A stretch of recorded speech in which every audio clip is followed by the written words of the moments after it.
오늘 함께 나눌 말씀의 제목은 침묵의 은혜입니다. 다 같이 함께 따라합시다. 침묵의 은혜. 요사이 우리 교우들 중에 가슴이 답답한 가정을 만나게 됩니다. 성도들이 뭔가를 잘못하고 있어서 가슴이 답답한 것이 아니라 하나님 편에서 너무 침묵하고 계셔서 답답한 가정입니다. 분명 하나님밖에는 답이 없는데, 그래서 그 성도는 열심히 하나님만 바라보고 있는데 하나님은 응답이 없는 겁니다. 정말 무심하게도 아무런 말씀도 안 해주시는 것 같습니다. 우리가 뭘 큰 걸 바랍니까? 그냥 우리의 기도에 작은 응답이라도 해주시면 참 좋을 텐데 그것마저도 하나님께서 안 해주시는 겁니다. 솔직히 말해서 우리가 하나님을 전혀 찾지 않았다든지 아니면 전혀 엉뚱한 것들을 구했다면 그래도 좀 이해가 갈 겁니다. 하지만 자기 딴에는 열심히 기도한다고 하고 때로는 하나님께 문자 메시지나 음성 메시지도 열심히 남겨드렸습니다. 근데 그토록 열심히 메시지를 남겨도 하나님은 여전히 묵묵부답이십니다. 분명히 성경에는 기도하면 응답된다고 적혀 있는데, 그래서 열심히 기도하고 메어 달렸는데 응답은커녕 오히려 문제가 더 악화되는 것 같습니다. 사실 내 형편이 괜찮을 때면 남의 도움이나 전화 같은 거 없어도 전혀 섭섭하지 않습니다. 어쩌면 하나님께서 응답하지 않아도 하나님께서 가만히 계셔도 하나님의 은혜를 전혀 받지 않아도 잘 살아갈 것 같습니다. 그런데 여러분, 사람은 이유 여하를 막론하고 누구든지 자기 사정이 어려우면 남의 따뜻한 손길이나 위로 문자 하나에도 감격해야 합니다. 특히 신앙이 있는 성도라면 그 누구보다도 하나님의 손길을 기대하기 마련입니다. 그런데 문제는 이처럼 정말로 하나님의 도우심이 절실히 필요할 때 웬일인지 하나님이 응답하시지 않는 것처럼 느껴지는 겁니다. 신앙 경력도 있고 직분도 있고 해서 대놓고 하나님께 섭섭하다고는 말 못하지만 마음 한편에서는 섭섭한 마음이 영 사라지질 않습니다. 좋은 말이든 싫은 말이든 크든 작든 한마디만이라도 확실하게 들려주시면 좋겠는데 하나님께서 뭐라고 한마디만 확실하게 들려주신다면 그것이 뭐든지 간에 하나님 뜻인 줄 알고 순종하겠는데 그 한마디를 안 해주시는 겁니다. 사랑하는 성도 여러분, 우리는 이 세상을 살아가면서 세상의 불평등한 것들을 눈으로 보는 때가 참으로 많이 있습니다.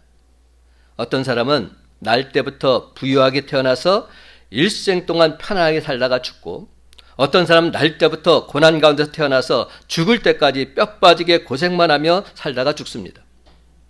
또 어떤 사람은 평생 부자로 살고 어떤 사람은 평생 절대 빈곤 속에 살아갑니다. 많은 사람들이 이 세상에 여러 가지 운명적 조건을 가지고 살아갑니다. 이런 현실을 보면서 세상은 왜 이렇게 불공평할까? 이런 생각을 갖는 때가 있는 겁니다. 그런데 여러분, 이러한 현실 속에서도 은혜를 받으며 살아가는 사람들이 있습니다. 낙심하지 않고 탄식하지 않고 원망하지 않고 자신의 불행을 슬퍼하지 않고 살아가는 사람들이 있다는 겁니다. 오늘 예수님께서 그 유일한 모델로 우리에게 제시해 주는 한 사람이 있으니 그 사람이 누굽니까? 바로 나사로입니다. 나사로는 인간으로 태어나서 인간이 가질 수 있는 모든 고통, 불행한 요소 한 몸에 다 지니고 살아간 사람입니다. 신분으로 말하자면 가장 천대받는 거지요. 그가 먹는 양식은 부자의 밥상에서 떨어지는 부스러기요. 삶의 거처는 부자의 대문간이었습니다. 그는 입을 옷도 없었습니다. 온몸은 상처투성이었습니다. 그는 친구도 없었습니다. 그래도 유일한 친구 하나를 꼽는다면 가끔 와서 그의 상처를 핥아주는 개 정도였습니다. 이와는 반대로 부자는 수많은 사람들이 문전성시를 이루었고 날마다 진수성찬을 차려놓고 먹고 마시면서 부귀영화를 누렸습니다. 이처럼 두 사람은 극적인 대조를 이루고 있습니다. 세상에 이렇게 대조적인 환경이 있을까? 이런 생각마저 듭니다. 인간이 가질 수 있는 모든 고난을 나사로는 다 가지고 있었던 겁니다.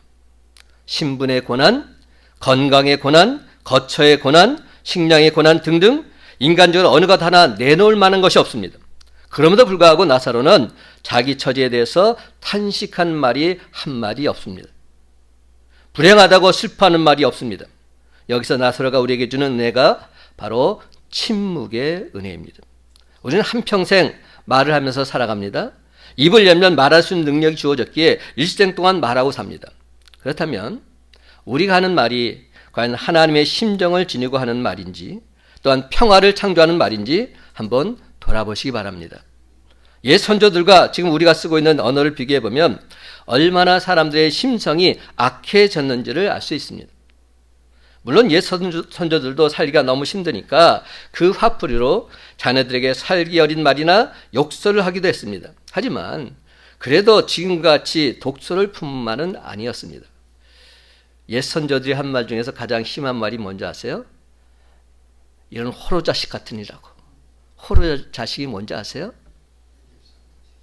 호로자식이란 말은 우리가 조선시대에 청나라의 노비로 여인들이 팔려갔습니다. 그리고 오랑캐 노비가 돼서 자식을 낳았죠. 그래서 그 자식을 호로자식이다. 오랑캐 호자에다가 노비 노자 해서 호로자식이라고 합니다. 그리고 오랑캐의 자식을 낳고 돌아온 여인을 향해서 환양녀라고 했어. 그거를 환양년으로 이 말이 바뀌게 되죠. 그래서 이 환양년 같은, 그러니까 그 당시에 가장 심한 말은 호로자식 환양년이 가장 심한 말이었어요. 근데 요즘은 그 정도가 아닙니다. 요즘은 참 대단합니다. 전자매체를 통해서, 인터넷을 통해서 문자로 표출되는 언어를 보십시오. 한 사람을 죽이고 헐뜯고 상처내고 매도하는 데 소요되는 시간 단 1분도 안 걸립니다. 그래서 전쟁에서 총탄에 맞아 죽은 사람보다 인간의 말로 죽은 사람이 더 많다, 이런 말이 실감나는 시대를 살아가고 있습니다. 이러한 때 우리 주님께서 저와 여러분에게 잠잠히 들려주시는 음성이 있습니다. 침묵하라. 침묵하면 하나님의 음성을 들을 수 있다는 겁니다. 말 잘하는 사람을 똑똑한 사람이라고 말하고, 말을 절제하는 사람을 지혜로운 사람이라고 말하고, 침묵하는 사람을 은혜의 사람이라고 말합니다. 우리가 진정 십자가의 도리를 깨닫고 나면 말이 필요 없습니다. 한국 교회사에 존경받는 이용도 목사님의 한 일화가 있습니다. 옛날에는 부흥 집회를 하면 일주일씩 했습니다. 그러다 보니 집회를 인도하고 나면 보통 힘든 것이 아니었지요. 그날도 이용도 목사님이 부흥 집회를 인도하기 위해서 강단에 서 있는데 너무 힘들어서 도저히 말을 할 수가 없는 겁니다. 무려 3시간 동안 아무 말도 못하고 그대로 서 있기만 했습니다. 잠시 침묵이 흐르더니 여기저기서 우는 소리가 들리기 시작합니다. 언어가 없고 들리는 소리는 없었지만 수많은 청중이 통곡을 했습니다. 그가 외치는 말씀 서퍼는 없었지만 그 중심을 차지하고 있는 주님의 심정과 주님을 사랑하는 열정과 주님과 교통하는 그 마음의 소리를 듣는 청중, 마침내 통곡할 수밖에 없었던 것입니다. 야고보서 3장 2절은 말합니다. 우리가 다 실수가 많으니 만일 말에 실수가 없는 자라면 곧 온전한 사람이라. 능히 온몸도 굴레 씌우리라. 또한 에베소 4장 29절 말씀입니다. 무릇 더러운 말은 너희 입 밖에도 내지 말고 오직 덕을 세우는 데 소용되는 대로 선한 말을 하여 듣는 자들에게 은혜를 끼치게 하라. 여러분, 우리는 침묵하면 일반적으로 말을 하지 않고 가만히 있는 것으로 생각합니다. 그런데 침묵에도 외적인 침묵이 있고 내적인 침묵이 있습니다. 외적인 침묵은 겉으로는 자기 마음을 억제하면서 입을 굳게 다물고 있지만 속에서는 계속 소리치는 그런 상태를 말합니다. 반면에 내적인 침묵은 모든 것을 차단하고 조용히 하나님의 음성을 듣는 상태, 마음까지 고요한 상태를 말합니다. 유명한 영성학자인 토마스 머튼은 외적인 침묵은 교만의 침묵이고 내적인 침묵은 겸손의 침묵이다 말했습니다. 교만의 침묵은 세상을 향하여 말하고 싶은 마음을 억누르기 때문에 고통의 침묵이요, 겸손의 침묵은 자기를 비웠기 때문에 예수 그리스도의 마음으로 세상을 보는 기쁨의 침묵입니다. 저는 신학대학원 다닐 때부터 경기도 포천에 있는 은성수도원에 가곤 했습니다. 제가 힘들고 어려울 때마다 그곳에 가서 기도하곤 했지요. 처음 가게 된 이유는 신학대원에 들어가서 의무적으로 영성훈련을 받게 되었는데 그것이 바로 은성수도원이었습니다.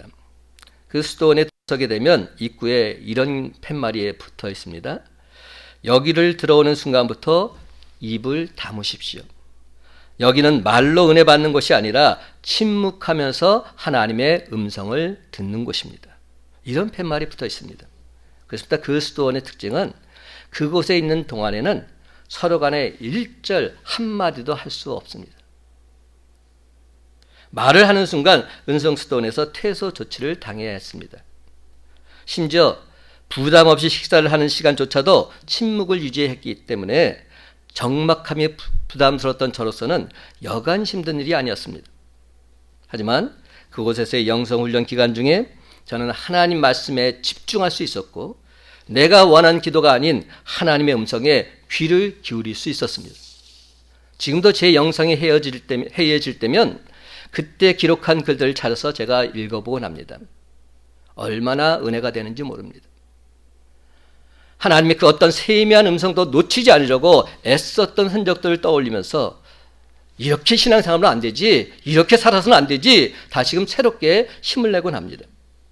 사랑하는 성도 여러분, 우린 기도할 때 주로 말하는 기도를 많이 하지만 진짜 깊은 은혜는 침묵 기도를 통해서 받습니다. 어린아이를 돌보는 부모는 아이가 전혀 말하지 않아도 아이가 무엇을 필요로 하는지 어디가 불편한지 다 압니다. 예수님처럼 사랑과 섬김의 삶을 살고 있었던 마더 데레사 수녀는 5가지 침묵을 이야기했습니다. 입의 침묵, 마음의 침묵, 눈의 침묵, 귀의 침묵, 정신의 침묵.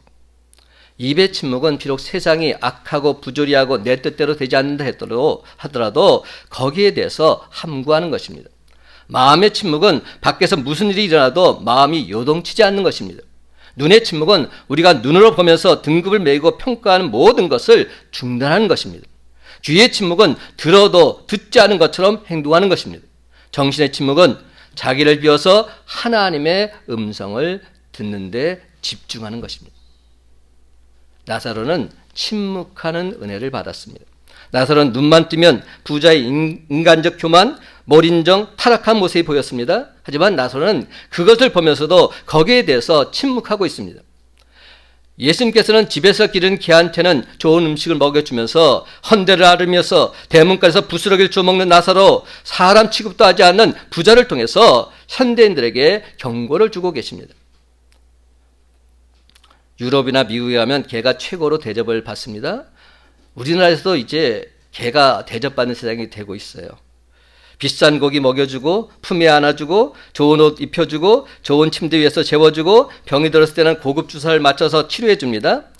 개에게는 모든 것을 다 해주면서도 가난한 사람들 돕는 데는 너무나도 인색합니다. 우리가 개를 사랑하는 것 인간으로서 당연한 도리입니다. 그러나 사람보다 개를 더 사랑하는 것 하나님께서 기뻐하지 않으십니다. 오늘날 삶이 부해지면서 개를 상전대하듯 하는 사람들이 많이 있습니다. 개를 품에 안고 살면서도 불쌍한 사람들에게 대해서는 자비의 손길도 펴지 않는 사람들 이 땅에 얼마나 많은지 모릅니다. 특별히 그리스도인들 가운데서도 이런 사람들이 많다는 사실 참으로 가슴 아픈 일입니다. 나사로는 침묵하고 있습니다. 왜 침묵하고 있습니까? 그가 하나님을 믿기 때문입니다. 오늘 이 말씀을 집중해서 드리고자 합니다. 나사로는 가난과 부여를 모두 다 초월한 경계에 있는 것입니다. 사도 바울 또한 가난과 부여를 모두 다 초월한 위대한 사도였지요. 빌립보서 4장 12절 말씀, 나는 비천에 처할 줄도 알고 풍부에 처할 줄도 알아 모든 일 곧 배부름과 배고픔과 풍부와 궁핍에도 처할 줄 아는 일체의 비결을 배웠노라. 일체의 비결을 배웠노라. 하나님의 은혜 때문에 가난하면 가난대로 자족할 수 있으며 부유해도 결코 교만하지 않는다는 겁니다. 나사로는 다른 것은 몰라도 이 한 가지 사실만큼은 분명히 알았습니다. 잠언 22장 2절 말씀, 가난한 자와 부한 자가 함께 살거니와 그 모두를 지으신 이는 여호와시니라. 자기는 비록 낮은 곳에서 있고 부자는 높은 곳에 있어도 하나님 편에서 볼 때는 부자나 가난한 자나 다 똑같다는 사실을 나사로는 믿음으로 알고 있었던 겁니다. 그러므로 나사로는 부자에 대해서 결코 원망하지 않습니다. 전혀 말이 없습니다. 모든 것을 하나님의 섭리하심에 맡기고 있습니다. 그렇습니다. 그는 자기의 운명을 슬퍼하지 않았습니다. 하나님의 은혜를 받는 것으로 만족했습니다. 우리가 인생을 살면서 가난할 때 은혜를 못 받으면 가난독이 들어옵니다. 고생하면서 은혜를 못 받으면 고생독이 들어옵니다. 병들어 고생하면 병독이 들어옵니다. 이와 같은 나쁜 독이 들어오지 않으려면 우리도 은혜를 받아야 합니다. 거짓 나사로는 가난 속에서도 은혜를 받고 있습니다. 그렇다면 무슨 은혜를 받고 있습니까? 그는 침묵의 은혜를 받고 있는 것이지요. 그러면 오늘 시간 우리도 나사로가 하나님께 받은 침묵의 은혜를 다 받아 누리게 되기를 간절히 바랍니다. 근데 여러분, 고난의 대표적인 사람 하면 또 의인 욥을 들지 않을 수 없습니다. 그런데 의인 욥의 안타까움도 바로 이런 것이었습니다. 우리가 잘 아는 대로 욥은 동방에서 하나님을 잘 섬기는 가장 큰 거부였습니다. 그런데 하루아침에 재산과 가족과 자신의 건강 등등 거의 모든 걸 다 잃게 됩니다. 그래서 욥은 자신에게 도대체 왜 이런 일이 생겨야 하는지 이해할 수 없다고 하나님을 찾고 있습니다. 하지만 더 큰 문제는 하나님께서 욥이 당한 문제와 그 고통에 대해서 묵묵부답, 침묵을 하고 계신 겁니다. 아니, 침묵 정도가 아니라 도대체 어디에 계시는지 알 수조차 없다 욥은 말합니다. 도대체 이 중요한 시기에 하나님은 어디에 계십니까? 하나님을 보기만 한다면 내 이 억울함 호소할 수 있을 텐데, 하나님께서 내 억울함과 고통을 듣기만 한다면 모든 문제가 일순간에 다 풀릴 텐데, 그럼에도 불구하고 의인 욥은 하나님을 향한 믿음의 끈만큼은 결단코 놓지 않고 있습니다. 우리가 너무나도 잘 아는 욥기 23장 10절 말씀입니다. 그러나 내가 가는 길을 그가 아시나니 그가 나를 단련하신 후에는 내가 순금같이 되어 나오리라. 근데 여러분, 욥은 이렇게 고백은 하면서도 그 뒤에 말씀을 보게 되면 11절과 12절을 보게 되면 그래도 나는 한 점 부끄럼 없이 살았다, 이렇게 자기 주장을 하고 있습니다. 자기 때는 최선을 다해서 신앙생활을 했는데 결과가 자꾸만 이런 식으로 나오니까 참으로 답답하기 그지없다는 겁니다. 그의 생각이 이러하다 보니까 욥기가 계속되면 계속될수록 욥의 절규는 더욱더 처절해지고 있습니다. 나중에는 이렇게 고난당한 것까지는 좋은데 하나님 제발 알고나 당하기나 합시다. 하나님 내가 왜 이렇게 당해야 하는지 이유라도 아십시다. 이렇게 따져듭니다. 그렇지만 이러한 그의 절규에도 하나님은 아무런 응답이 없으십니다. 그러나 여러분, 이는 비단 욥의 이야기만이 아닙니다. 오늘 우리들 삶 속에서도 얼마든지 일어나고 있는 문제입니다. 자기 딴에는 나름대로 열심히 신앙생활을 한다고 하는데, 무시시로 기도한다고 하는데 하나님께서는 웬일인지 전혀 응답이 없으십니다. 정말지 그 어떤 반응조차 보이질 않으시는 겁니다. 왜 하나님께서는 성도의 애매한 고난과 자신의 침묵에 대해서 일일이 설명해 주지 않으실까요? 설명해줘도 우리가 이해하지 못할 것이기에 그렇다 말씀합니다. 그렇습니다, 여러분. 욥기서 38장 이후를 보게 되면 폭풍 속에서 주님께서 나타나셔서 욥에게 너에게 고난 주는 이유를 말씀하는 것이 아니라 내가 어떤 자인지를 말씀하십니다. 나는 세상 만물을 창조한 자다 말씀하십니다. 그리고 그 세상 만물을 다스리는 자다 말씀하십니다.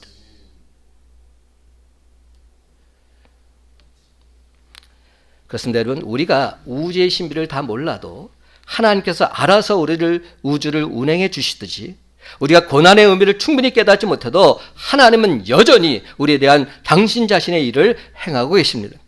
그러므로 우리 또한 알던 알지 못하던 우리 자신의 일을 묵묵히 수행해 나가야 합니다. 그렇다면 우리가 알던 알지 못하던 반드시 수행해야 될 그 일, 과연 무엇일까요? 그것은 바로 그 어떠한 경우에도 하나님을 절대적으로 믿고 신뢰하는 삶을 사는 겁니다. 우리를 향한 하나님의 일은 완전한 사랑과 전적인 인도하심, 그리고 분명한 책임이 뒤따르고 있습니다. 그런데 이에 대한 우리의 일은 바로 그런 하나님을 온전히 믿고 신뢰하는 데 있는 것입니다. 그렇습니다. 욥기에서 사탄 마귀가 욥에 대해서 계속 시비를 거는 문제는 다른 것이 아닙니다. 바로 하나님에 대한 신뢰 문제를 걸고 있습니다. 그래서 여러분, 사탄은 욥이 얼마나 능력이 있는지에 대해서 시비를 걸지 않습니다. 얼마나 경건할 수 있는지에 대해서도 시비를 걸지 않습니다. 얼마나 더 큰 부자가 될 수 있을지는 더더욱 아닙니다. 사탄 마귀가 욥에 대해서 시비를 걸어오는 것은 욥이 과연 하나님의 축복이 없다 할지라도 여전히 하나님을 신뢰할 수 있느냐 하는 것입니다. 과연 하나님의 응답이나 하나님의 은혜가 없다 할지라도 하나님 그분을 여전히 신뢰하는 삶을 살 수 있느냐 하는 것입니다. 하나님께서 그 어떤 세미한 반응조차 보이지 않아도 그래도 욥은 하나님을 신뢰할 수 있느냐 하는 것이며, 이에 대해서 사탄 마귀는 어린 반프로치도 없다 이렇게 장담하고 있는 겁니다. 그런데 하나님께서 사탄 마귀에게 가장 자랑하고 싶으신 것도, 하나님 당신 자신이 가장 원하시는 것도 다름 아닌 욥의 신뢰였던 것입니다. 다른 사람은 다 나를 버린다 할지라도 욥만큼은 나를 부인하지 않는다, 이 확신이 있었던 겁니다. 그러므로 사랑하는 성도 여러분, 오늘 이 시간 하나님께서 우리 모두에게 가장 원하시는 것도 바로 하나님을 향한 절대적인 믿음과 신뢰인 줄 믿으시기 바랍니다. 그래서 나 왜 고난이 왔는지 모르고, 왜 하나님이 침묵한지 모르고, 언제쯤에 이 고난이 끝날지 몰라도 여전히 날 살아가신 하나님 그분을 믿는 절대적인 신뢰, 바로 이것이야말로 진정 하나님이 원하시는 참된 성도의 모습인 것입니다. 그렇습니다. 고난과 침묵 속에서도 여전히 하나님을 믿고 신뢰하는 바로 이것이야말로 하나님이 가장 기뻐 받으시는 훌륭한 예배의 모습인 줄로 믿습니다. 그런데 여러분, 왜 예수님께서는 바리새인들에게 부자와 나사로의 비유를 하셨을까요? 오늘 성경을 보게 되면 부자와 나사로의 비유를 한 대상이 나옵니다. 누구한테 말하고 있냐면 바리새인들한테 한 말입니다. 바리새인들한테 부자와 나사로의 비유를 주신 이유가 무엇일까? 도대체 그 이유가 무엇일까요? 예수님께서는 그들에게 어떤 자가 천국에 가고 어떤 자가 지옥에 가는지 분명히 알려주고자 하셨습니다. 여러분, 많은 사람들이 이렇게 착각합니다. 부자와 나사로의 비유니까 부자는 지옥에 가고 가난한 사람은 천국에 간다, 이렇게 단순하게 생각하기도 합니다. 여러분, 그렇습니까? 아니죠. 부자가 지옥에 떨어지고 가난한 사람이 천국에 갑니까? 부자와 가난한 자, 이것이 천국 백성이 되는 기준이 될 수는 없습니다. 여러분, 이것은 절대 잘못된 해석인 겁니다. 그렇다면 예수님은 도대체 어떤 사람이 천국에 간다 말씀하십니까? 우리는 그 답을 찾아야 됩니다. 부자와 나사로의 비유를 통해서 그 답을 발견할 수 있어야 합니다. 29절에서 우리는 그 답을 찾을 수가 있습니다. 29절 말씀 제가 읽어보겠습니다. 아브라함이 이르되 그들에게 모세와 선지자들이 있으니 그들에게 들을지니라. 여러분, 여기에 중요한 포인트가 하나 나옵니다. 모세와 선지자들. 모세와 선지자의 말을 듣고 믿게 되면 천국에 간다 말씀하고 있는 겁니다. 그렇습니다. 지옥 가지 않고 천국에 가려면 모세와 선지자들의 말을 듣는 것, 이것이 정답이라는 겁니다. 하나님께서는 구약시대에 살던 사람들 위해서 그들이 천국 갈 수 있도록 모세와 선지자들을 보내셨습니다. 이 땅에 사는 사람으로 하여금 저 고통받는 지옥에 가지 못하도록 경고하기 위해서 모세와 선지자들을 보내주신 것입니다. 이렇게 주님이 말씀하시자 아브라함을 통해서 말씀하시자 부자가 이렇게 항변합니다. 30절 말씀. 그렇지 아니하니이다. 아버지 아브라함이여, 만일 죽은 자에게서 그들에게 가는 자가 있으면 회개하리이다. 모세와 선지자들이 아니라 지금 천국에 갔다가 다시 돌아온 자가 있다면, 죽었다가 다시 산 자가 있다면, 내가 천국을 보았다 이렇게 말한다면 그 말을 듣고 저들이 천국에 오게 될 것이다 이렇게 말하고 있는 겁니다. 그러면 그들이 분명히 회개할 것입니다. 이때 아브라함이 이렇게 대답합니다. 중요한 말입니다. 31절 말씀 다 같이 함께 읽어봅시다. 31절 시작. 모세와 선지자들에게 듣지 아니하면 비록 죽은 자 가운데서 살아난 자가 있을지라도 권함을 받지 아니하리라. 아멘. 여러분, 이 무슨 말입니까? 제 아무리 죽었다가 다시 살아난 자가 말한다 할지라도 아무 소용이 없다는 겁니다. 정말 중요한 것은 모세와 선지자의 말을 들어야만 천국 백성이 될 수 있다는 겁니다. 사랑하는 성도 여러분, 천국과 지옥의 핵심은 모세와 선지자들입니다. 이것을 왜 바리새인들에게 했을까요?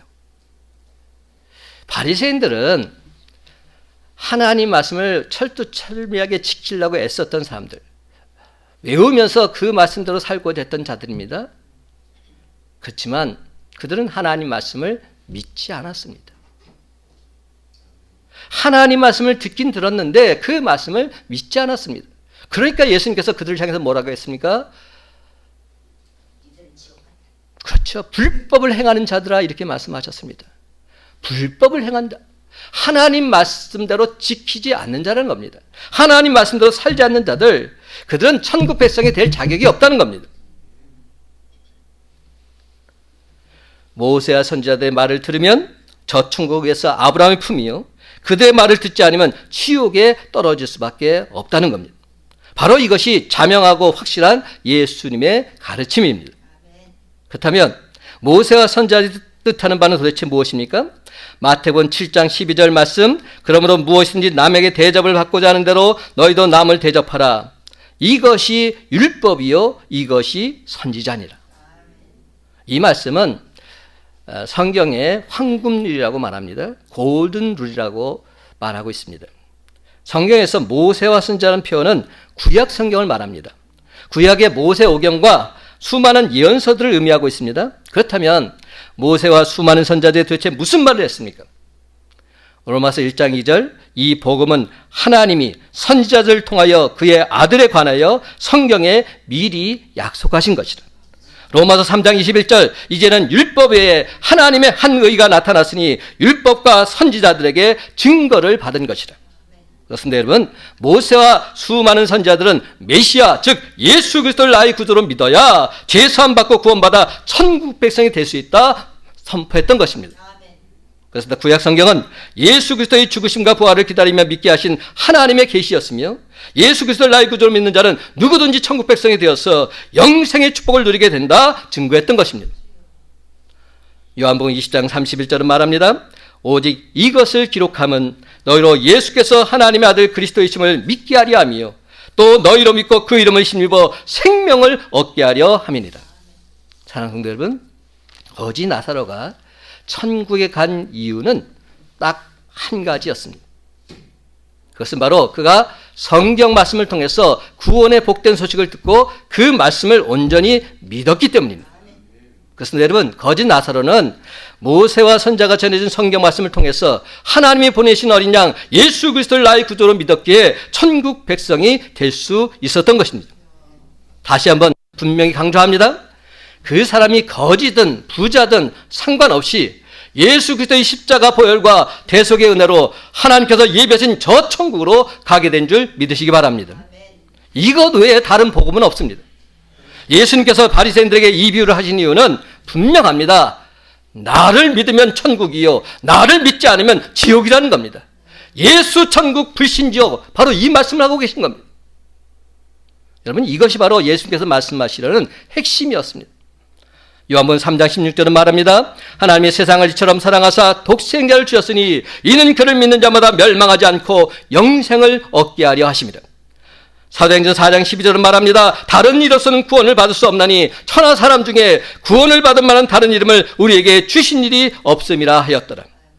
그렇습니다. 오직 예수 그리스도, 우리 주님밖에 다른 길은 없습니다. 그러면 여러분, 예수 그리스도를 나의 구주로 온전히 믿으시기 바랍니다. 예수 그리스도를 나의 구주로 온전히 믿지 않으면 저와 여러분은 지옥에 갈 수밖에 없습니다. 반대로 예수 그리스도를 나의 구주로 온전히 믿는다면 우리는 전혀 죽음을 두려워할 필요조차 없습니다. 왜입니까?